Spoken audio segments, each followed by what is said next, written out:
Hoje nós vamos falar do inversor de frequência na rede EtherCAT.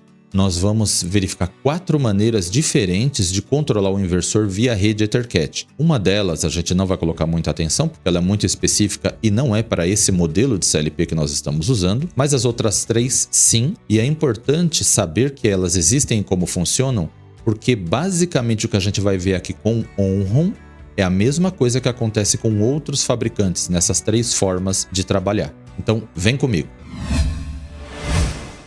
Até agora, nós vimos o controle do servo, do eixo. Organizamos algumas funções, uns blocos de funções, criamos um pouco de programa, fizemos alguns testes e até depuramos falha. Mas agora a gente vai tirar um pouco da atenção do servo e do eixo e agora vamos colocar atenção no inversor de frequência. Para controle de um inversor de frequência não tem muito segredo. Nós precisamos basicamente de algumas entradas e saídas. Essas entradas e saídas elas podem ser físicas. Você pode colocar cabos aqui e acionar entradas digitais, enviar sinais analógicos e pegar sinais digitais de saída como status, sinais analógicos também como frequência atual, velocidade do motor, torque ou corrente atual, ou como é o nosso caso, a gente pode enviar e receber essas mesmas informações e mais através de uma rede, no nosso caso, EtherCAT. Quais são as entradas mínimas necessárias para a gente controlar um inversor?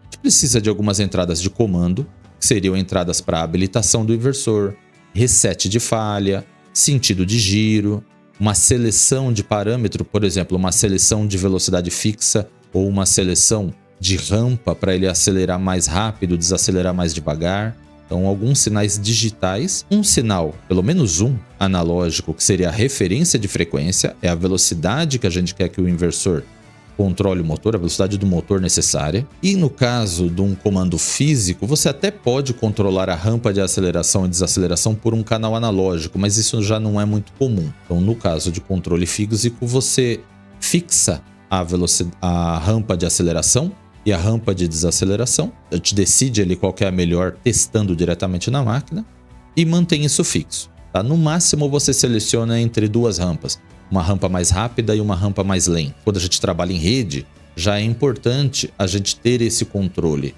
Eu não digo importante, mas é bem interessante, porque daí a gente não tem que ir lá no inversor alterar um parâmetro dele cada vez que a gente quer mudar alguma coisa. A gente pode fazer isso diretamente pelo CLP, e inclusive em determinado ponto do ciclo acelerar mais rápido ou desacelerar mais rápido numa situação de emergência, por exemplo, de uma parada rápida, ou desacelerar de uma forma controlada e mais lenta no caso de uma parada comum, uma parada normal. Então você ter o controle da aceleração e da desaceleração direto no CLP é uma coisa boa.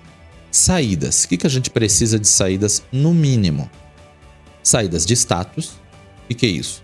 Se o inversor está pronto, se a alimentação de potência está dentro, se ele está em falha ou não está. Que tipo de falha? Às vezes é um warning, não é uma falha, é um alarme. Não, é uma mensagem de aviso e não um alarme. Uma mensagem de aviso dizendo que, por exemplo, o dissipador de calor do inversor está muito quente e se continuar assim ele vai entrar em falha. É uma pré-falha. Isso é interessante a gente saber. Também é interessante ter algumas informações como, interessante não importante, frequência atual, por exemplo, a velocidade que o motor está rodando ou a frequência que o inversor está mandando na saída, que geralmente é ligeiramente diferente da velocidade real do motor. Determinadas situações em malha fechada, por exemplo, é possível ter os dois, você saber qual é a frequência que o inversor está mandando e qual é a velocidade real do motor. Então, com isso você consegue até calcular, pegar o escorregamento do motor. No nosso caso, a gente não vai trabalhar com isso, é mais simples. O que nos interessa é só a frequência enviada para o inversor e a frequência real que ele está mandando para o motor. Isso é suficiente para a nossa situação. Corrente atual, isso é importante, porque com isso a gente consegue medir a carga da máquina. Nós conseguimos medir, por exemplo, se uma bobina está muito pesada, se ela está muito leve. A gente consegue pegar um perfil de corrente em relação ao tamanho da bobina ou de corrente em relação à frequência. E com esse perfil, uma vez registrado, a gente consegue comparar a situação atual, a corrente atual, com a corrente gravada previamente e ver se está acima do normal, se tem alguma coisa que está errada e deveria apontar uma falha mesmo antes do inversor entrar em falha. Então é muito bom a gente ter essas duas informações. a frequência atual e a corrente atual enviada para o motor. E, como nós estamos em rede, o código de falha. Por quê? Se o inversor entra em falha e você não tem o código, você simplesmente vai sinalizar que deu falha no inversor, o operador vai ter que chamar alguém de manutenção, essa pessoa vai ter que dar a volta na máquina e lá no painel abrir o painel para ver qual é a falha, para a partir daí tomar uma decisão do que vai ser feito. Se é só resetar e tocar a máquina porque foi uma coisa esporádica, ou fazer uma investigação mais profunda para descobrir o que está acontecendo, porque aquilo pode ser perigoso e pode voltar a dar falha ou pode quebrar alguma coisa. Então, se a gente já tem o código de falha direto na tela da IHM, isso ajuda o operador a descobrir o que está acontecendo e o manutentor também. E em algumas situações a gente pode até colocar mensagens de ajuda na IHM. Verifique tal coisa, verifique se o freio mecânico do desbobinador foi liberado.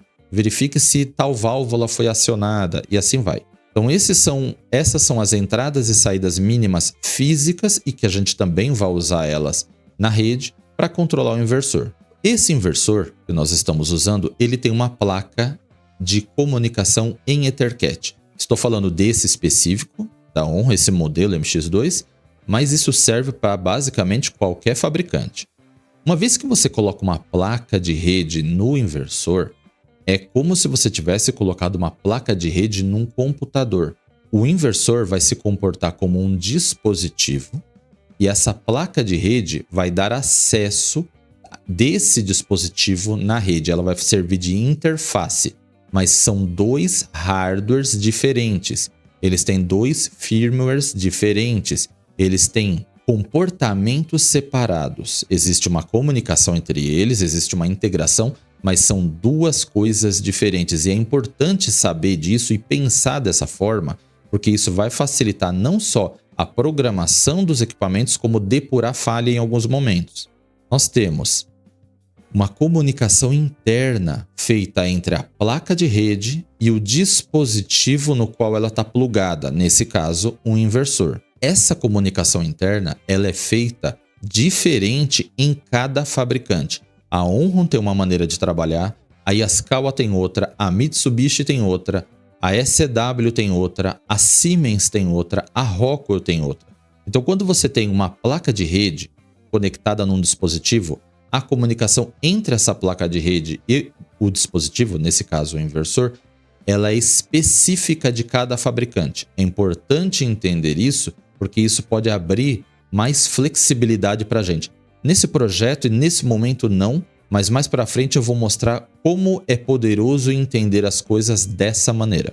Uma vez que a gente entendeu que são dois dispositivos diferentes, então a gente tem uma área de memória do inversor e nós temos uma área de memória dentro da placa. Ela se comunica com o inversor, pega os dados de status do inversor, por exemplo, traz para a área de memória interna da placa de rede e dessa área de memória que ele vai comunicar com o CLP ou com outro dispositivo na rede, ok? A mesma coisa quando a placa recebe um comando. A gente manda lá um comando rodar, envia lá uma referência de frequência. Ela não vai direto para o inversor. Ela vai para uma área de memória na placa, para uma tabela de comunicação, e essa tabela depois é enviada para dentro do inversor no momento oportuno. E muitas vezes até o scan da rede, tempo de scan da rede é diferente do tempo de scan de comunicação entre a placa e o dispositivo. Tá? Existe todo um sistema de sincronismo aí para não dar problema.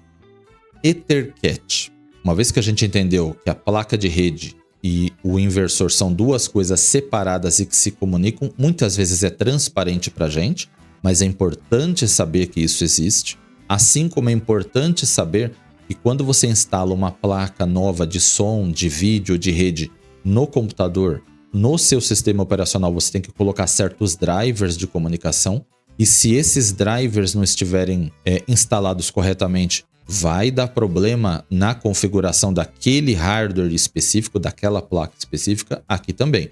A gente não precisa instalar nenhum driver, já é padrão do próprio equipamento, ele já tem tanto o inversor, já tem o que é necessário para comunicar com qualquer placa que você plugar ali, como as placas também já tem isso. Mas é importante você saber que existe essa interface e que às vezes é interessante saber como que é feita essa comunicação para depurar falhas, ok? Agora vamos falar um pouquinho sobre EtherCAT. O que é EtherCAT? Aqui no exemplo com o inversor, EtherCAT é Ethernet Control Automation Technology. É uma tecnologia de controle e automação feita sobre o meio físico Ethernet. Então, Ethernet é o meio físico, o cabo, o CI que vai ali, que controla toda essa parte física. Então, Ethernet é o meio físico, o padrão de níveis de tensão. Que mais? Se você pegar um cabo de rede Ethernet, você vai ver que são pares trançados. Então, todo esse padrão físico é o padrão da Ethernet. A EtherCAT é o protocolo que usa Ethernet como meio físico, ok? Sabendo disso, então nós temos aqui o meio físico e nós temos um protocolo rodando nesse meio físico. Agora vamos olhar um pouquinho dentro desse protocolo, muito pouco e muito superficialmente. Se vocês quiserem, eu posso trazer mais detalhes de como funciona a rede EtherCAT por dentro, como que ela é influenciada pela rede Cercos, como que ela é influenciada pela rede Kenopen, como que você usa comandos e a linha de raciocínio da Kenopen é adaptada e usada dentro da EtherCAT quase que de forma transparente. Como que você usa Ethernet TCP/IP dentro da rede EtherCAT e não o contrário. Não é EtherCAT dentro do TCP/IP, TCP/IP dentro do EtherCAT. Tudo isso faz parte da rede EtherCAT. Caso vocês queiram, eu posso trazer um pouco mais de informações mais detalhadas da rede. Para o nosso projeto, para esse momento, vamos entender um pouquinho de como funciona e o mínimo necessário para não gerar confusão. Nós temos aqui a rede. Acho que vocês não vão ver o meu mouse. Bom, ok. Nós temos aqui o inversor, que é o dispositivo, a placa de rede, e nós temos dados que são trocados entre essa placa de rede e o mestre, que seria o CLP. Nós temos dados síncronos e assíncronos, ou seja, nós temos informações que são trocadas constantemente a cada scan, que são mapeadas através desse PDO Mapping. O PDO são dados do processo. É um objeto de dados de processo, basicamente uma tabela que existe dentro da placa de rede, onde ela comunica com o inversor, traz certas informações e deixa separado para enviar para o mestre com muita eficiência, muito rápido. Então você consegue enviar dados do dispositivo, que seria o escravo, para o mestre, para o CLP, e do CLP para o dispositivo. Então a gente mapeia entradas e saídas, ou dados de entrada e dados de saída nesse PDO Mapping. Tá? E são dados de processo, como corrente, tensão, velocidade, frequência, comando rodar, que mais? Sinais de monitoramento, como sinais de alarme, e assim vai. Nós temos outras partes aqui do protocolo, que a gente utiliza o Service Data Object, mas a gente não vai entrar nisso nesse momento, a gente vai focar no PDO Mapping, que são os dados de processo, que são os dados que a gente vai ficar trocando com o inversor o tempo todo. E aqui nós temos a comunicação dos dados de processo entre o CLP e o inversor. E nós temos aí pacotes de informação, eles são divididos em pacotes. Nós temos os pacotes de transmissão do CLP para o inversor e os pacotes de recepção do CLP vindos do inversor. Tem que tomar cuidado o que é transmissão e o que é recepção, porque em cada manual vai estar de um jeito. Por quê? Depende do seu referencial. Quando a gente pega o manual do CLP, aquilo que é transmissão para o CLP, no inversor é recepção.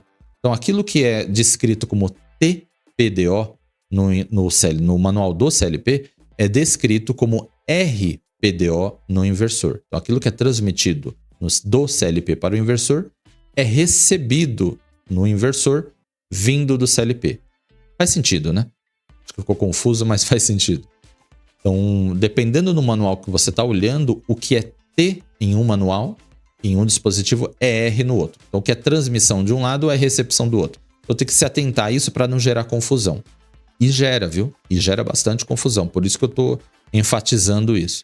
Então, nós temos aqui vários pacotes enviados do CLP para o inversor e vários pacotes de resposta. Tudo isso num único frame EtherCAT. Então, você tem lá na EtherCAT um único frame com vários pacotes de informação separados, mas estão juntos num único pacotão EtherCAT enviado de um equipamento para o outro, ok? Então, quando chega no equipamento de destino, quando está voltando para o CLP ou quando está chegando no inversor, ele separa cada pacote de informação dessa, ele verifica se aquela informação ela é válida e aí ele joga no mapa de memória. E esse mapa é depois comunicado para dentro do inversor, ok? O que mais? Nós temos aqui os comandos de entrada e saída, os sinais mínimos necessários que a gente já havia falado há pouco. Então, quando a gente configura o inversor para trabalhar em EtherCAT, por padrão ele já coloca uma word de comandos sendo enviada do CLP para o inversor e pelo menos uma word de referência de frequência. Essas duas informações já foram mapeadas automaticamente. As saídas do inversor para o CLP também. Nós já temos uma word com bits de status, que já foi mapeada automaticamente, e temos também a frequência atual. Porém, a gente precisa de mais informações. Isso é pouco. Dá para controlar o inversor assim? Dá. Mas aí a gente vai trabalhar basicamente em malha aberta. No sentido de, não só de controle de frequência, mas a gente não vai ter nenhum tipo de resposta. A gente está perdendo. A gente tem uma flexibilidade muito grande trabalhando em rede e está perdendo essa flexibilidade por não mapear algumas variáveis mínimas aí para a gente trocar entre CLP e inversor. E no mínimo, a gente tem que mapear tempos de aceleração e desaceleração saindo do CLP indo para o inversor e corrente atual e código de falha vindo do inversor para o CLP. Como que a gente faz isso? Agora a gente vai olhar no manual do inversor. Então, esse é o manual que eu estou usando. Existem versões diferentes, mais antigas. Eu acho que esse é a mais nova, nesse momento que eu estou gravando o vídeo, tá? Então, já coloquei o código aí na tela. É esse I574E104. Se você olhar esse manual, vai cair exatamente nos lugares onde eu estou mostrando aqui no vídeo. Esse é o manual que nós estamos usando. A gente vai dar uma olhada. Process Data Objects. Objetos de dados de processo. Um objeto, na verdade, é uma tabela. Basicamente, uma tabela de informação que é trocada de um lado para o outro. Aqui, de forma muito simplificada, nós temos o Host Controller. Quem que é o Host Controller? O CLP. O CLP é quem está controlando. Nós temos o inversor, que é o nosso dispositivo. E olha o que eu acabei de falar. Como esse manual é um manual do inversor, o TXPDO, ou seja, os dados de processos que são enviados, eles estão saindo do inversor e indo para o host controller, para o CLP. E o que ele chama aqui de RxPDO, às vezes está RPDO, às vezes está RxPDO, depende do manual. Aquilo que está sendo recebido está vindo do CLP e indo para o inversor. Tá? Nós temos... Não vou entrar aqui para não confundir. Eu vou mostrar uma outra coisa. Essa seção descreve como utilizar a comunicação EtherCAT, na verdade a unidade de comunicação EtherCAT, a placa de rede, para controlar o inversor. Aqui tem alguma explicação e ele está falando que algumas funções, alguns objetos de função podem não estar disponíveis para todos os hardwares ou para todas as configurações. Esse é o problema de você ser muito flexível, você ter opção demais. Então nem todas as opções elas são usadas em todas as situações ou em todos os equipamentos. Lembra no começo do vídeo que eu falei que a gente ia ver 4 maneiras diferentes de controlar o inversor via rede EtherCAT? São essas maneiras aqui. Uma delas ela é específica para um modelo de CLP que a gente não está usando nesse momento, que é um CJ. Você pode selecionar uma alocação fixa de memória para trabalhar com o CJ1W, com esse equipamento específico. Quando você seleciona isso, tanto no inversor como no CLP, ele já vai selecionar variáveis específicas para trocar essas informações. Ele já vai fixar a comunicação. É fácil, porém ele te limita. Essa a gente não vai pôr muita atenção. Existe o Independent Profile. O que é um profile independente, né? O que é um perfil independente? É um perfil criado pelo fabricante do equipamento. Então, ele utiliza o protocolo EtherCAT, ele utiliza os recursos da EtherCAT, mas ele faz um mapeamento diferente, específico de cada fabricante. Para quê? para poder utilizar com mais facilidade e para fazer uma integração facilitada dentro do ecossistema daquele fabricante. Então, se você estiver trabalhando com Onrum e utilizar todos os equipamentos que você tem Onrum no padrão feito pela própria Onrum dentro da EtherCAT, vai ficar tudo muito fácil. Você simplesmente habilita um bit de um lado, habilita um bit do outro, faz uma pequena programação muito rápida e todos os equipamentos já estão conversando entre si com um mínimo de flexibilidade. Na verdade, existe pouca flexibilidade. É aquilo que o fabricante acredita que seja o melhor ou que seja o mais simples para pôr para rodar sem esforço, ok? É um perfil criado pelo fabricante do equipamento. A Onrum tem o seu, a Yaskawa tem o seu, a Toshiba tem outro, a Mitsubishi tem outro e assim vai. A própria Beckhoff tem outro. Aí a gente tem o SIA 402 Drive Profile, que é o perfil de controle de drive SIA 402. Para quem não sabe o que é o SIA 402, deixa aí nos comentários, eu posso fazer um vídeo específico só sobre a evolução da Kenopen, como ela foi incorporada na rede EtherCAT, da onde que vem todos esses SIA, que não é CIA, né? É uma organização, SIA é uma organização internacional, 402 é uma especificação, SIA 402 é uma especificação de controle de drive. No SIA 402 é um documento que define como deve ser feito o controle de servomotores e servoacionamentos, inversores de frequência e motores de passo. Então, ela é voltada para controle de movimento. Existem outras especificações, SIA 301, por exemplo, que é a mais básica, que dela que surgiu depois a Kenopen, saiu da rede Ken e virou Kenopen. Então eu posso trazer mais detalhes para vocês, para quem tem interesse. Então coloca nos comentários, eu faço um vídeo específico sobre isso. Não cabe aqui, senão vai ficar gigantesco. Mas a gente pode selecionar um perfil de trabalho padronizado no padrão SIA 402, que aí não depende do fabricante. O SIA 402 que a Onrum utiliza é exatamente o mesmo que a Yaskawa, é o mesmo que a Mitsubishi, é o mesmo que qualquer fabricante que coloque lá, que ele trabalha no padrão SIA 402, vai funcionar. Para que isso é importante? Imagina que você está portando o software de um fabricante para o outro. Você tem um projeto que foi feito com Onrum e agora você vai usar esse mesmo projeto com Beckhoff. Então as funções, a lógica que você fez e que você utilizou usando o padrão SIA 402 na Onrum vão funcionar exatamente da mesma maneira no Beckhoff, vai funcionar exatamente da mesma maneira no Yaskawa. Porque esse documento SIA 402 define um padrão de comportamento. Então, se eles atestaram que a Onrum atende esse padrão, eles atestaram que o outro fabricante, no caso a Yaskawa, também atende, o comportamento é exatamente o mesmo. Se você mandar as mesmas informações, você vai ter exatamente o mesmo resultado, independente do fabricante. Aqui é legal também a gente trabalhar quando a gente usa vários equipamentos de fabricantes diferentes. Porém, existe sempre um porém, é uma troca. Muitas vezes, e é o que acontece aqui, a SIA 402, né, esse padrão, ele vai definir o mínimo necessário para poder funcionar. E às vezes esse mínimo não é tudo que você precisa, tudo que a gente precisa no projeto, tá? Então, nesse caso, o SIA 402, ele vai controlar o inversor como? Com aquele mínimo necessário. Você vai dar um comando rodar e uma referência de frequência. E você vai receber um sinal de status e a frequência que ele está rodando. Só isso. Isso é muito pouco para a gente. Aí vem a quarta maneira de controlar esse inversor pela rede EtherCAT, que é o PDO Free Format. Esse é o que nós vamos usar e esse é o que eu recomendo vocês utilizarem. Por quê?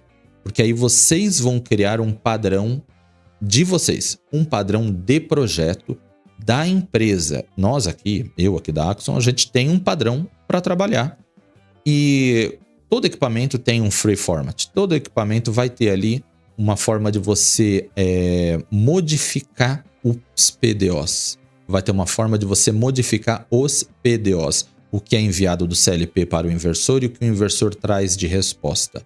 E dessa forma a gente pode fazer, como nós vamos fazer aqui, usar o inversor quase como se fosse um eixo, usando a mesma linha de raciocínio, a mesma maneira de trabalhar, como se ele fosse um servo, tá?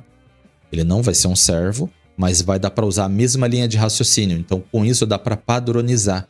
E aí você faz funções de interface. Você faz uma para cada fabricante e uma vez que você fez, é só utilizar nos projetos. Isso agiliza muito o processo de desenvolvimento e agiliza muito o processo de depuração no futuro. Vocês vão ver.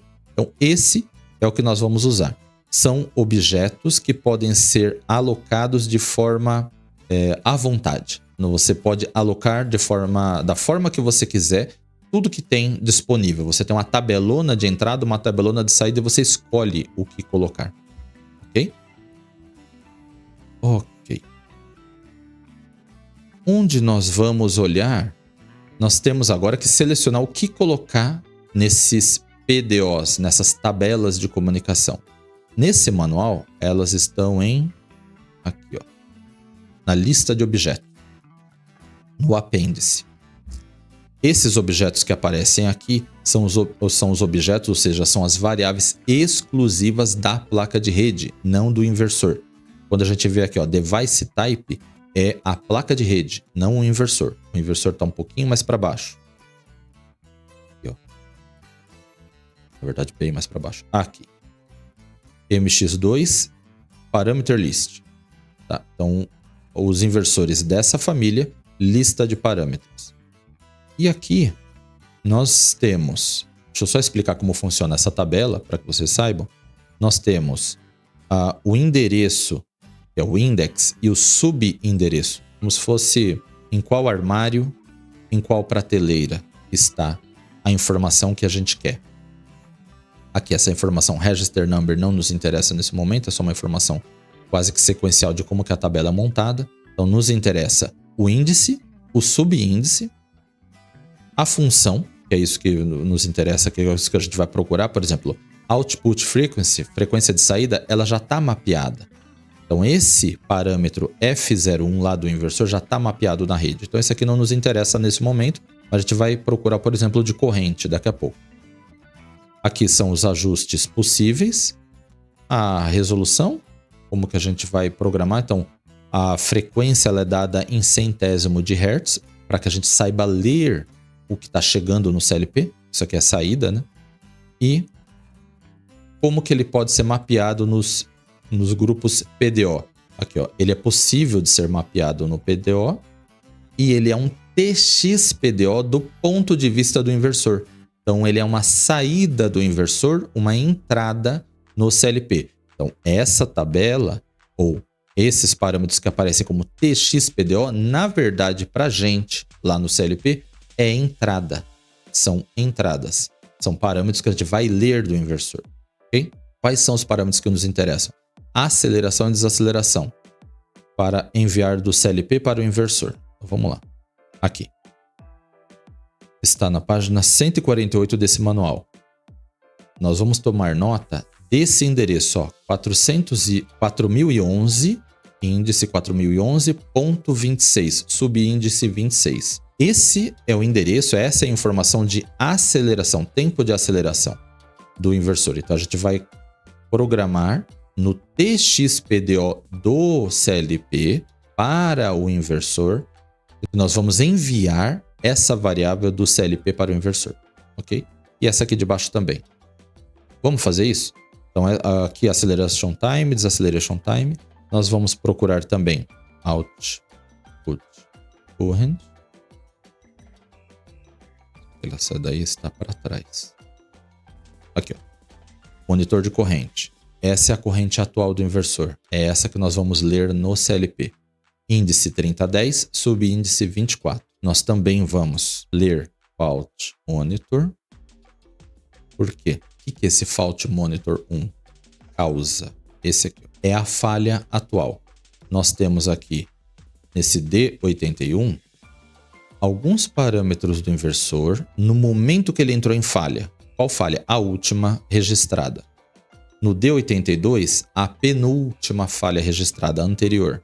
D83, a anterior a essa, e assim vai. Então a gente pode monitorar cada uma dessas, mas o que nos interessa é a falha atual. Então, a causa da falha atual. Nesse caso, ele vai colocar o código da falha aqui, tá? Então, índice 3000, subíndice 13. E guardar essa informação. E mais aqui, warning. D90. Então, a gente não quer pegar só a falha. A gente quer pegar também as mensagens de aviso, de warning, antes da falha acontecer. Por quê? Às vezes a gente pode tomar uma atitude para que a falha não aconteça. Por exemplo, reduzir a velocidade da máquina numa determinada situação para evitar que ela pare. É melhor ela trabalhar numa velocidade mais lenta, esperar o equipamento esfriar e subir a velocidade de novo, do que parar a máquina e muitas vezes atrapalhar todo o processo e ter que fazer um novo start, ok? E aqui nós temos índice 3000, subíndice 4F. Agora vamos lá no inversor configurar esses endereços de entrada e saída na rede EtherCAT entre o CLP e o inversor, ok? Vamos lá. Agora aqui no nosso projeto, no programa do CLP, nós vamos na rede EtherCAT e o nosso inversor, que é chamado de desbobinador, ok? Nós temos aí o nosso inversor e olha aqui do lado, ó, nós temos o PDO Mapping Settings. O que é isso? São as variáveis dentro do inversor que estão sendo mapeadas aqui no CLP para que possam ser trocadas essas informações via rede EtherCAT a cada ciclo de scan, a cada ciclo de comunicação. Então a gente vai fazer o seguinte, vai clicar aqui, ó, Edit PDO Settings. Ele vai abrir essa janelinha com alguns PDOs possíveis. Parece confuso para quem não está acostumado, mas é porque a rede EtherCAT ela está usando um padrão que veio da Kenopen, tá? A Kenopen trabalha dessa forma e existe um motivo para eles trabalharem dessa forma. Lá atrás existiu um motivo e hoje ainda trabalha assim por uma questão de compatibilidade. Pô, você poderia montar só uma tabela de escrita e uma tabela de leitura, ponto, né? Mas aqui não é assim, a gente tem que separar. São vários pacotes enviados, vários pacotes de escrita e vários pacotes de leitura. Se você olhar aqui do lado, você tem um radio button, né? Você tem uma seleção que está desabilitado. Ó, o primeiro pacote está desabilitado. Então esse aqui seria o nosso output, seria o TXPDO. O primeiro está desabilitado, segundo também, terceiro também, quarto também, quinto também. O sexto pacote aqui está habilitado. E esse sexto pacote PDO, ele já está configurado de forma automática. Quando a gente colocou o inversor, ele já configurou aqui para a gente e ele já está mandando o índice 5000, subíndice 00, que é a palavra de comando, é uma word onde cada bit indica um comando no inversor. Um deles é comando rodar, o outro é reset, o outro é avante, o outro reverse e assim vai. E a palavra, aqui também um inteiro sem sinal, também de 16 bits. Observe uma coisa. 16 bits em cima, 16 embaixo. No total, 32 bits. É esse o limitador. Cada PDO desse aqui tem que ter no máximo 32 bits, tá? Então, por isso, se eu quiser colocar mais alguma coisa aqui, não vai funcionar. Por isso, eu tenho que alocar um novo PDO, um novo TXPDO para isso. E o 5010 2.00 é a referência de frequência. Então já está mapeada a referência de frequência do CLP para o inversor. E do inversor para o CLP. Observe que as primeiras palavras também estão desabilitadas, ó. Desabilitado, desabilitado, desabilitado. E nós temos as duas últimas habilitadas, que são os RxPDO do ponto de vista do CLP. Ou seja, são os dados de processo do dispositivo lá do campo que estão sendo recebidos pelo CLP. Nós temos duas palavras de 16 bits, aqui duas variáveis que ocupam 16 bits cada uma. A primeira é uma palavra de status, que a gente vai ler ela como uma word, mas vamos explodir ela em diversos bits e acessar cada bit separadamente. Ela está nesse endereço 5100, subindex 00. E a outra que já está mapeada, é a frequência de saída, o monitor de frequência de saída do inversor.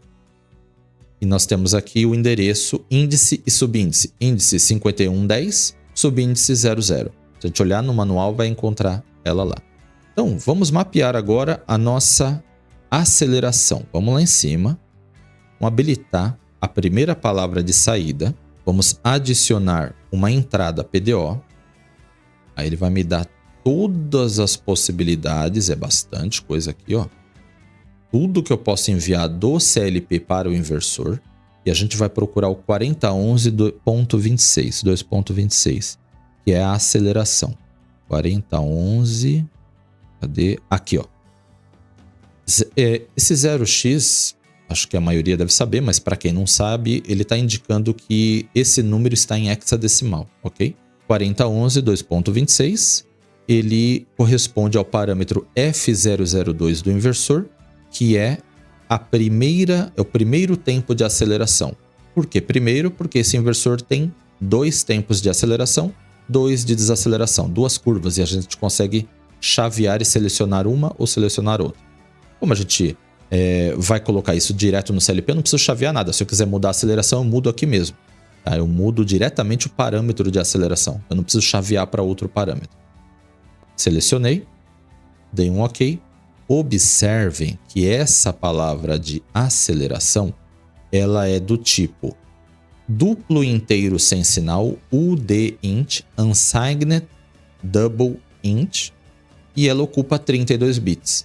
Então, apesar desse software maravilhoso permitir eu colocar outra palavra aqui, ó, add PDO entry, não vai funcionar se você colocar. E ele não te avisa. Então, deixa só os 32 bits. Quer colocar agora a desaceleração? Vai para o próximo PDO. Aqui. E agora vamos selecionar a desaceleração. Então, eu já te poupei uma dor de cabeça. Porque eu já fiquei me matando para descobrir no passado por que não funcionava, por que não funcionava. E no manual está escrito. Se você olhar no manual, tá escrito. Mas o software, ele deixa você errar. Tá? 4011, 2.28. Então, aqui seria o parâmetro F003. Seria o primeiro tempo de desaceleração. Selecionado. Perfeito. Vamos aplicar.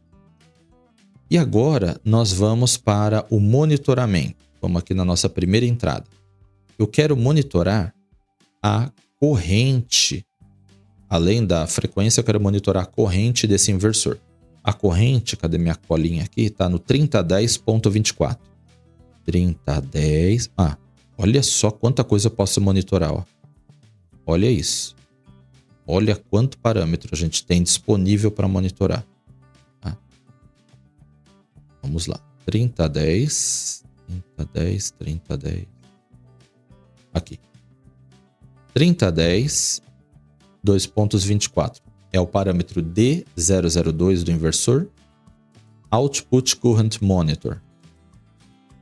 Ok? Ele tem 16 bits. Então eu posso, se eu quiser agora, colocar o próximo monitor aqui mesmo. Não preciso nem colocar em outro. Então a gente vai monitorar agora. E deixa eu só ver uma coisa. Vamos no próximo para ficar mais organizado. Porque daí eu deixo o código de falha, que é o alarme, junto com o código de warning, que é o aviso.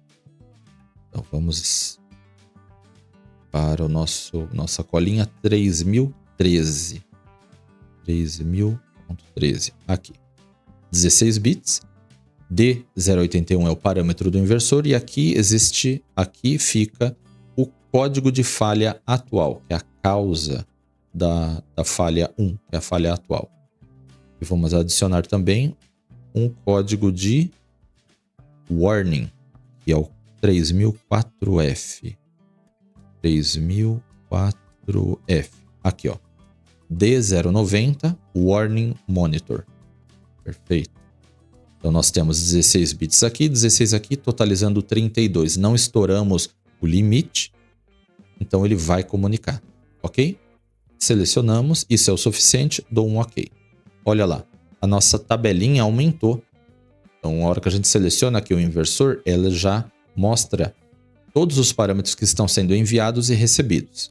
Para quem está acompanhando todos os vídeos, está acompanhando esse projeto desde o começo, já deve ter percebido que a gente criou um efeito colateral aqui. A gente criou um problema. Estamos solucionando uma coisa e criamos um problema. Qual é? Nós já havíamos mapeado essas variáveis do inversor lá no CLP, lá na parte onde tem código de CLP. E agora vamos ter que mapear as novas variáveis. Então aqui a gente vem IO Mapping. Vamos selecionar aqui o inversor e observem que tem variáveis já mapeadas e variáveis vazias, sem mapeamento. O que isso quer dizer? O CLP está enviando palavras de comando para o inversor e está recebendo o status do inversor, guardando numa área de memória internamente e não vai para lugar nenhum. Então ele está guardando numa área de memória, mas a gente não tem acesso no programa a esses parâmetros que serão enviados para o inversor e que o inversor está mandando de volta. Como que a gente acessa de dentro do programa do CLP? Assim. A gente vem aqui, clica em cima do inversor, clica com o botão direito e criar variáveis do dispositivo. Ele vai criar as variáveis que estão em branco. Olha lá. Ele acabou de criar as variáveis aqui, que estão em branco, na tabela de comunicação. Ao fazer isso, o que aconteceu lá no nosso Global Variable? Se a gente vier aqui, selecionar inversores e mandar filtrar, você vai perceber que as variáveis que aparecem aqui são só as variáveis antigas, não as novas. Por quê? Porque elas não estão em grupo nenhum aqui. Se eu selecionar e filtrar como sem grupo, são as 100 facções aqui, elas vão aparecer. Então o que a gente faz agora? Seleciona todas elas aqui, ó, não em cima do nome, aqui, a gente seleciona nessa coluna aqui atrás, do lado esquerdo do nome, clica com o botão direito, Group Settings, adicionar a um grupo existente. Que grupo é esse? Grupo dos inversores. Ok. Aí elas vão sumir aqui do No Group e vão parar lá nos inversores. Agora nós já temos, observa, desbobinador comando e frequência que já existia, status e output frequency que já existia e o Sysmac Error Status também já existia, né, como esse Observation Minor Fault. E agora nós temos os parâmetros de aceleração, desaceleração, saída de corrente, né, a corrente de saída do inversor, o monitoramento do código de falha e o monitoramento do código de warning. Também já aparecem aqui e agora nós podemos usar no nosso programa. O próximo passo agora é organizar essas informações dentro do projeto de software, não mais na configuração de hardware. E vamos a isso no próximo vídeo. Fala que agora está gravando. Eu não vou perder tudo de novo. Sim? Acho que sim. Meu Deus. Agora o microfone. Ai, lembra da música? Se dá uma chuva de Xuxa no meu colo cai Pelé? Então, tem dia que de noite é fogo.